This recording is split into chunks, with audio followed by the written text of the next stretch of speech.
Good morning friends. बहुत अच्छी सुबह है आज की। होपफुली आप भी बहुत अच्छे होंगे। Let's start. आज जो हमें टॉपिक कवर करना है वो है स्टेजेस ऑफ डेवलपमेंट। तो हम देखते हैं कि जो हमारी पूरी लाइफ है, पूरी होल लाइफ को हमने 10 स्टेजेस में बांटा हुआ है। पहला जो स्टेज है वो होता है प्रीनेटल पीरियड, जो कि हम जानते हैं कंसेप्शन टू बर्थ। इसके बारे में हमने बहुत बातें कर ली है पहले। फिर हम देखते हैं इन्फेंसी पीरियड जो होता है वो 0 to 14 डेज का होता है। बेबीहुड में हम देखते हैं 2 वीक्स to 2 ईयर होता है। चाइल्डहुड जो होता है इसको फर्दर डिवाइड किया गया है early childhood and later childhood में।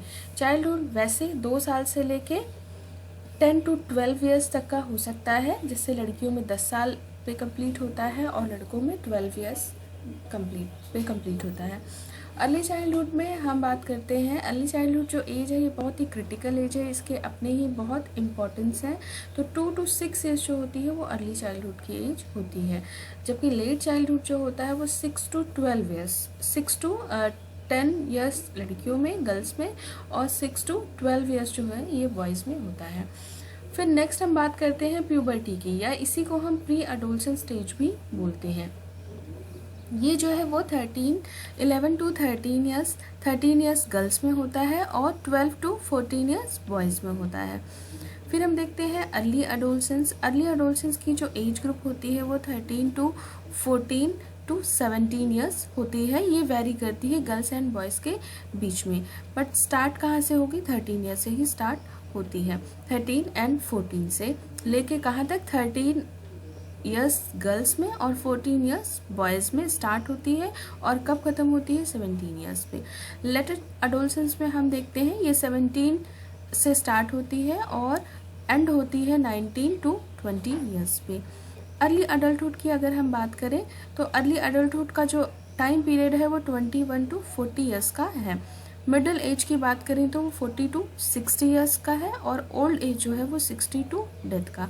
तो इस तरीके से हमने ये बात देख ली कि जो हमारी होल लाइफ है वो अलग अलग स्टेजेस में बटी हुई हैं, और हर स्टेजेस के अपने अलग इम्पोर्टेंस, हर स्टेज का अपना अलग इम्पोर्टेंस है।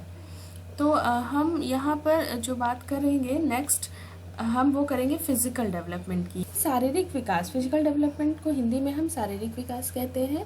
तो शारीरिक विकास से तात्पर्य बालकों में उम्र के अनुसार शारीरिक आकार, शारीरिक अनुपात, हड्डियों, मांसपेशियों, दांत तथा तंत्रिका तंत्र में समुचित विकास से होता है। अगर हम इसको और सिंप्लीफाई करें तो इसमें ये समझना ज़रूरी है कि बालकों में जो शारीरिक जितने भी चीज़ें दिख रही हैं, जिनको हम ऑब्जर्व कर सकते हैं, जैसे कि मसल्स हैं, बॉडी साइज़ है, बॉडी वेट है, बॉडी प्रोपोर्शंस हैं, तो ये सब चीज़ें जो है वो फिज़िकल डेवलपमेंट के अंदर आती हैं। कि फिज़िकल ग्रोथ साइकिल की बात हुई है। Physical growth does not occurs at the regular but rather in periods, phases और वेव्स ऑफ डिफरेंट वेलोसिटी। कभी भी फिज़िकल ग्रोथ आप ये ऑब्जर्व भी करते होंगे कि जो फिज़िकल ग्रोथ है उसकी, या जो शारीरिक विकास है, वो कभी एक रेट से नहीं होता है। इसका रेट हर एज में कम ज़्यादा होता है। तो बेसिकली हम ये समझ सकते हैं कि बालकों में जो शारीरिक विकास है वो एक समान गति से हमेशा नहीं होता है।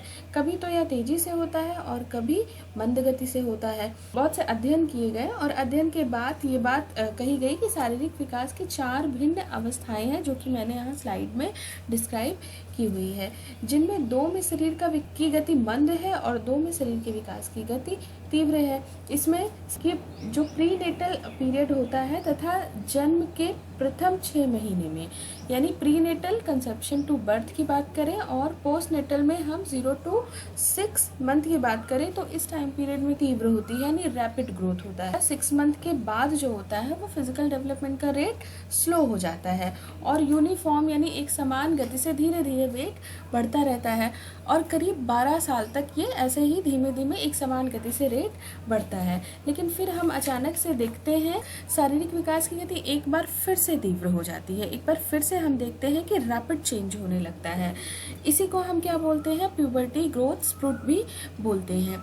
इसके बाद पूर्व परिपक्वता की प्राप्ति तक बालकों के शारीरिक विकास की गति में मंदता आ जाती है।